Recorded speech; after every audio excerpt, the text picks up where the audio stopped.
Hey there, and welcome to the Deep Dive.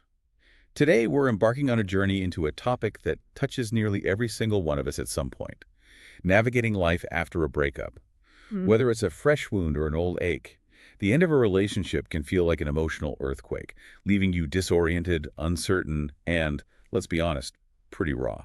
It really It's can. a universal experience, Yeah. yet often one we feel incredibly alone in. You've hit on such a crucial point. The termination of a relationship, regardless of its duration or intensity, it represents a profound loss. Yeah. It's not simply about losing the person, it's mourning the hopes, the shared dreams, and the future you'd perhaps meticulously built together in your mind. Right, that whole imagined future just vanishes. Exactly. This loss fundamentally reshapes your daily routines, your social circles, and sometimes even your core sense of self. Absolutely.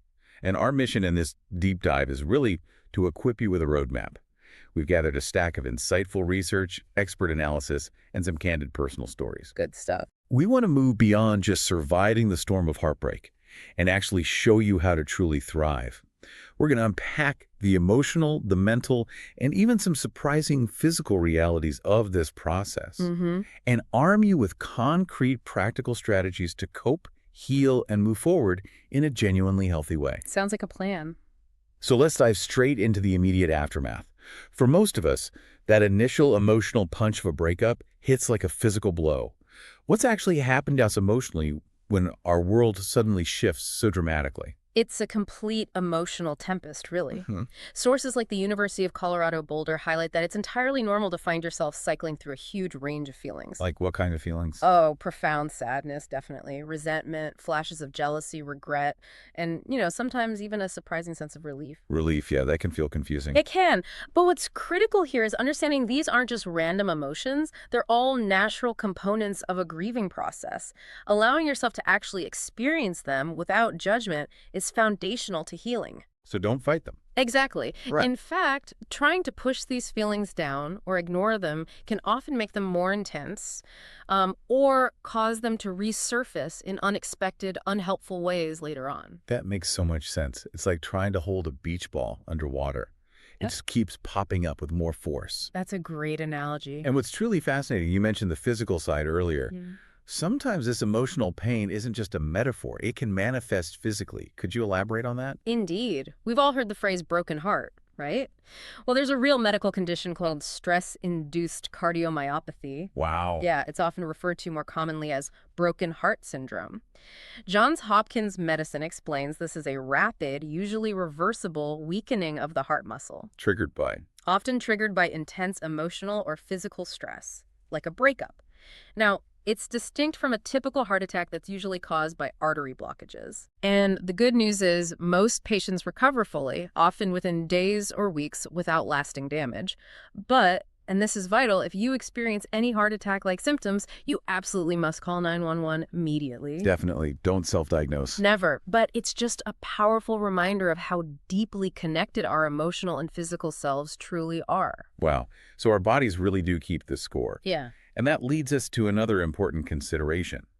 Beyond the individual physical experience, how do societal expectations, cultural norms, actually shape how we're allowed to grieve? Especially when we see maybe gender differences in emotional expression. That's a crucial point. Psych Central notes that while the core feelings of grief, sadness, anger, loss aren't inherently gendered, society often dictates how those emotions get expressed. Right. Men, for example, are frequently socialized, taught to suppress or avoid emotional displays. Be strong, don't cry. Yeah, that old script. Exactly. What's interesting is that while some studies show women may report higher immediate emotional and physical pain right after a breakup, other research suggests men tend to carry that hurt for a longer period. It lingers more. Huh. That's counterintuitive, maybe. It can seem that way, yet we are seeing a shift. Studies indicate men are increasingly discussing their relationship heartaches online, for instance, Oh, interesting. which points to perhaps a growing need and search for external support that maybe wasn't as openly available or accepted before. That feels like progress. So we've acknowledged this raw, complex, emotional, and even physical landscape. Yeah. But for many, The real battle happens inside their head, those relentless negative thoughts that can loop endlessly. Oh, absolutely. The mental loops. How do our sources suggest we even begin to tackle something that feels so overwhelming and internal? That's exactly where cognitive behavioral therapy, or CBT, steps in as a really powerful tool. CBT, okay. Yeah. Psych Central describes CBT as a widely researched and incredibly effective therapeutic approach. It targets the intricate connection between our thoughts, our behaviors, and our emotions. Thoughts, behaviors, emotions, like a triangle. Kind of, yeah. As licensed therapist Victoria Smith explains, it's about helping us consciously shift from unhelpful, often automatic patterns Lou. into healthier ways of thinking and behaving. The core idea, as licensed clinical social worker Gail Weil puts it, is profoundly simple yet powerful. Mhm. If you change the way that you think, then that can change the way that you feel, and then your behaviors may also change. Change your thinking, change your feeling, change your actions. Exactly, yes. The idea that our thoughts aren't necessarily facts is a profound one. But in the midst of a breakup, when those "I'm a failure" or "I'm unlovable" thoughts feel so incredibly real, how do we even begin to challenge them? That's precisely what CBT equips you to do. Licensed marriage and family therapist Carrie Krawick labels these as negative thought distortions. Distortions, I like that word. Right. They're not just fleeting feelings. They can deeply impact our self-perception and even subtly shape our future relationships, potentially contributing to cycles of depression or anxiety. So they have real consequences. Definitely. And CBT offers concrete techniques to challenge and reframe these thoughts. Amelia Richardson, another licensed therapist, adds that CBT isn't just about stopping the bad thoughts. It helps you actively cultivate healthy thought patterns, Okay. build helpful coping skills, and take actions aligned with your values to navigate through the fear and grief, especially as you begin that process of rediscovering who you are. This sounds incredibly empowering. Let's get practical. What are some of the most impactful CBT exercises our sources suggest we can actually do to start, rewiring our thinking? Absolutely. Let's get into the tools.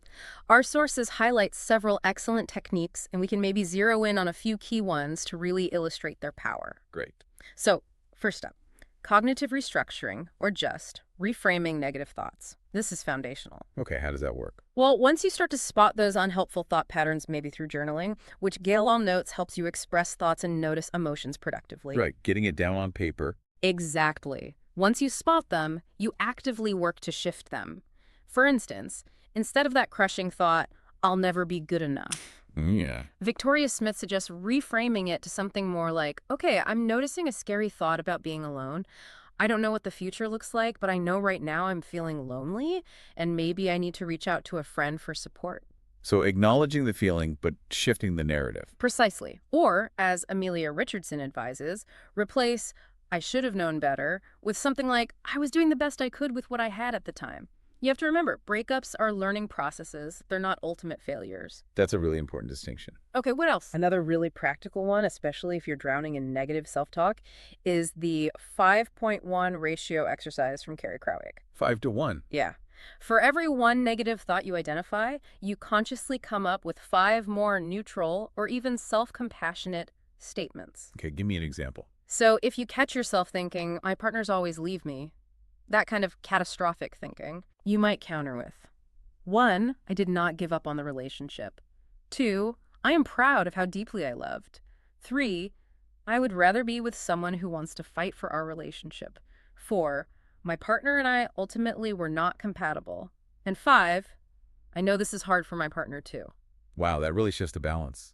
Takes the power out of the negative one. It does. It helps shift the internal balance. Another useful one is the thoughts, feelings, behavior triangle. We mentioned the triangle earlier. How do you use it? It's a visual exercise. You literally draw 2 triangles. In the first, you list your current feelings, the thoughts associated with them, and the behaviors those thoughts trigger. Okay, the current reality. Right. Then, in the second triangle, you map out your desired feelings, the healthy thoughts that would lead to them, and the positive actions you could take to support those desired thoughts and feelings. Ah, so it shows you the gap and maybe the path forward. Exactly. It helps you identify what's currently holding you back and, crucially, where you genuinely have control to make changes. These are such tangible steps for taking back control of your inner narrative. And I know our sources mentioned a few others too. Yeah, briefly, things like cognitive refocusing, where you Intentionally shift thoughts about your ex back to yourself, asking, what am I doing? Focusing on the present you. Right. And even visualizing a stop sign when you feel yourself spiraling into those negative thoughts, just to interrupt the pattern. Simple, but could be effective. Now, journaling comes up a lot. It's often recommended for processing emotions, but our sources offer some interesting nuance here. Is there a right way or a wrong way to approach journaling after a breakup? That's an excellent question, and it really highlights that no single tool works universally for everyone, does it? Seems so. While general journaling for self-expression is broadly seen as beneficial, one specific study looked at expressive writing, really digging deep into the emotions after marital separation. Okay, a major breakup. Right. And it found something quite counterintuitive. For individuals who were already actively engaged in a search for meaning or were described as high ruminators. People who tend to overthink things. Exactly, people who tend to dwell and analyze intensely. For them, this deep emotional expressive writing actually led to worse emotional outcomes compared to a control group. Worse. That's genuinely surprising. So what did this control writing involve, if not deep emotional exploration? The control group was simply instructed to write objectively about how they spent their time, describe their daily activities like, I went to the shop, I made dinner, without injecting emotion. Just the facts. Pretty much. The researchers theorized that this control writing might have offered benefits through what they call behavioral activation, just getting people to focus on and engage with their daily lives again. Like grounding them in the present? Possibly. Or maybe through distraction and using more distancing language, which helped them process without being completely overwhelmed by the raw pain. It strongly suggests that intense, meaning-making, focused emotional writing isn't advisable for everyone, especially those prone to rumination, particularly right after a huge loss like a marital separation. So it's not that writing is bad, but how and when you do it, and maybe your own personality, your disposition, can truly make a difference. Exactly. It makes me think of Jake's story from Movember, who we mentioned. He found a workshop in journaling about his struggles incredibly helpful after his difficult breakup. That actually led him to therapy. Right. His experience seemed to be one of finding power in vulnerability through the writing. Exactly. Jake's journey beautifully illustrates the other side of the coin. For him, that structured process of sharing and vulnerability, first through journaling, then in workshops, was incredibly constructive. It was a step towards seeking professional help. So the context matters. It really does. The takeaway seems to be there isn't a one-size-fits-all approach to reflection. Understanding your own patterns of thought is key. For some, a more structured, outward-focused approach, maybe focusing on activities, might be more beneficial during intense grief, while others truly thrive by processing deeper emotions through guided writing or therapy. Okay, that makes sense. So once we've started to process those immediate emotions, maybe challenge some negative thoughts, how do you begin to look forward? How do you start to redefine who you are outside of that relationship? This is a really powerful phase. It's about self-discovery. The University of Colorado Boulder suggests taking dedicated time to reflect on who you were at the start of the relationship versus who you are now. Comparing those two selves. Yeah. They pose some great guiding questions like, did you grow? What did you learn about handling conflict or communication? Are there habits you picked up that you actually want to continue? Oh, that's interesting, looking for the positives, too. Absolutely. And crucially, thinking about what are your non-negotiables in a future relationship? Really considering your core likes, dislikes, deal breakers. This isn't about rushing into something new, No. but about building clarity for yourself moving forward. This sounds less like just recovery and more like an exciting opportunity for powerful self-reinvention, actually. It can be. As clinical psychologist Andrea Leiner tells Self Magazine, you can reframe this period as an opportunity to reignite your personal passions or even explore entirely new hobbies. It's a chance to actively, as she puts it, date yourself and rediscover what truly lights you up, independent of another person. Absolutely. I love that phrase, date yourself. And this reinvention can extend to your physical environment too. Sometimes small changes make a big difference. How so? Well, to start forging new memories, try small shifts. Go to a different coffee shop than the one you always went to together. Take a new route to work. Even experiment with a new hairstyle as suggested by Psych Central and Self. Little things. Yeah, these seemingly small changes can help wake up the brain, kind of create new neural pathways, and gently shift your attention to the present moment, away from those old, perhaps painful associations. It reminds me again of Jake's journey from Movember. He hit a truly depressive state after his breakup, but he saw it become a catalyst for positive change in his mental health journey. A turning point.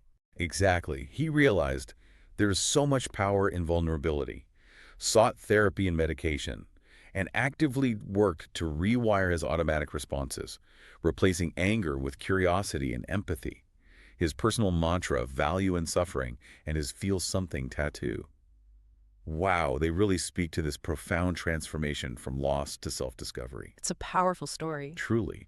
And a key part of that, and for anyone going through this, is that you really don't have to navigate this alone. How vital is a strong support system during this time, and how do we even build one? It's not just important, it's absolutely critical. You can't underestimate it. Healing from trauma emphasizes building a core network, maybe 1 to 3 trusted people you can really share the difficult experiences with. Your inner circle. Right, and then maybe a wider network for more joyful, engaging activities, people to just hang out with and have fun.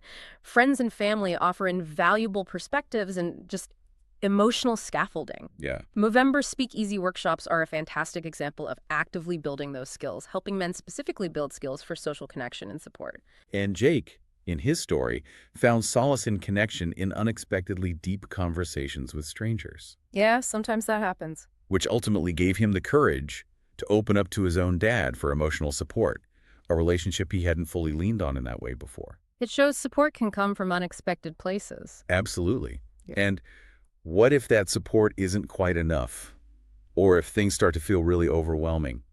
When is it time to bring in professional help? That's a really important question. According to Self magazine, a good rule of thumb is if you're not feeling any better after about a month. Okay, a month benchmark? Yeah, or maybe sooner if you're experiencing extreme distress. That could look like significant changes in eating or sleeping patterns, really struggling to function at work or just in daily life, major shifts in mood, Right. or certainly any intrusive or suicidal thoughts. That's an immediate sign to seek professional help right away. Don't wait. Absolutely critical. And resources like the University of Colorado Boulder and short-term individual counseling explicitly list a significant loss, like a breakup, as a key reason to seek counseling. Trust your intuition here. If you feel you need help, that's reason enough. Don't tough it out unnecessarily. So don't feel like you have to reach a crisis point. If you're struggling, reach out. Please do. And what kind of help is available? Because for some, taking that first step can feel daunting. Where do you even start? There are many accessible options, which is good news. If you're a student, on-campus resources like counseling and psychiatric services, CAPS, initiatives often called Let's Talk, and peer wellness coaching can offer free and confidential support. Good starting points. Definitely. Websites like Thriving Campus can help connect you to local mental health providers in your community. And never underestimate your GP, your general practitioner. They can be a vital first point of contact for assessment and referrals. Right, your doctor. Yeah. And beyond traditional therapy, several apps can offer structured support, which can be really helpful too. Well, Headspace highlights a few. Reach Out Breathe for guided breathing exercises to manage stress and anxiety. Reach Out Worry Time helps you sort of compartmentalize and manage worries by setting specific times to deal with them. Okay. Smiling Mind offers mindfulness activities for sleep and general well-being. Mood Prism allows for mood tracking, which can help you see patterns. CBT Thought Diary is great for tracking moods and actively challenging thoughts, tying back to what we discussed. Very practical. And there's even one called Breakup Shakeup that specifically helps you schedule activities to cope with a breakup. These resources can provide valuable tools and structure as you navigate your healing. That's a great list of resources. So beyond therapy and the specific CBT techniques, what about those everyday self-care practices? The ones that seem basic, but become profoundly important when you're healing from heartbreak. It's so easy to dismiss these, isn't it? But our sources, consistently, from the University of Colorado Boulder, Psych Central, Headspace, they all underscore their critical role. They are the foundation. Like what specifically? Okay, so eating well and staying hydrated. This isn't just about general health. When your system is under immense emotional stress, getting adequate nutrition directly impacts your brain chemistry, your energy levels, your ability to manage mood swings. Fuel for the emotional work? Exactly. Similarly, engaging in light or enjoyable exercise. It's not about training for a marathon unless you want to. It's a proven way to physically process stress hormones like cortisol. It naturally boosts mood-regulating neurotransmitters like endorphins. Runner's high, even from a walk. Yeah, you can get benefits from gentle movement, and it just offers a much-needed reset for your emotional state. So it's about understanding the why behind these actions, especially when your motivation might be at rock bottom. What else falls into this essential category? Absolutely. Knowing the why helps. Practicing mindfulness and deep breathing exercises, even just for a few minutes, can ground you when your thoughts are racing or you feel overwhelmed. Calm the storm a bit. Precisely. And getting enough sleep.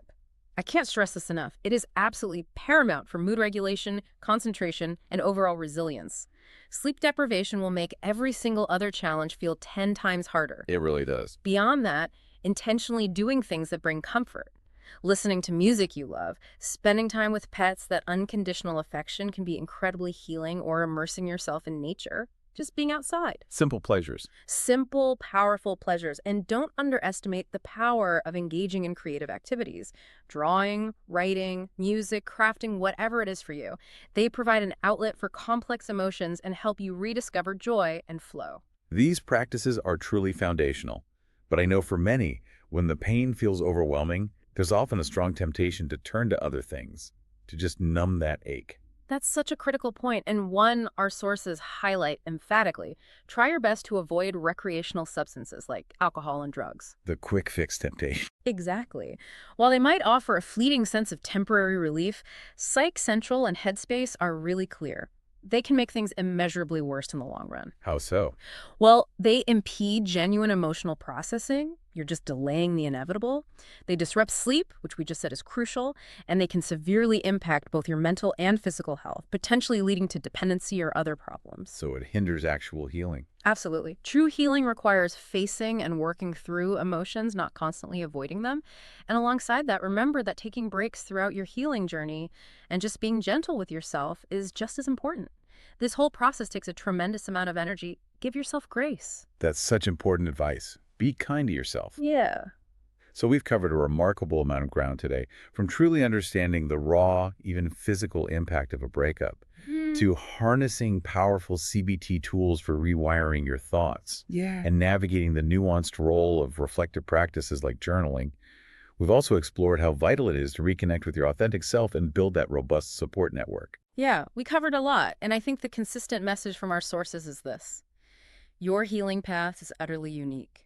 There's no fixed timeline for grief, so don't compare your journey to others. Right. The key seems to be allow yourself to feel your feelings, actively challenge those unhelpful thought patterns we talked about, embark on that journey to rediscover your identity outside the relationship, and never ever hesitate to lean on your community and professional resources when you need them.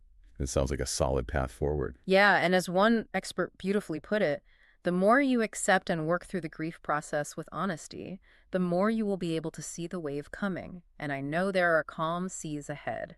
It takes work, but calmer seas are possible. That's a hopeful note to end on. What stands out to you from this deep dive? Because it strikes me that the end of a relationship is rarely just an ending. It's often an invitation, maybe a forceful one sometimes, to rewrite your story. So the question for you listening is, what new chapter, built on strength, self-knowledge, and compassion, will you begin to write next?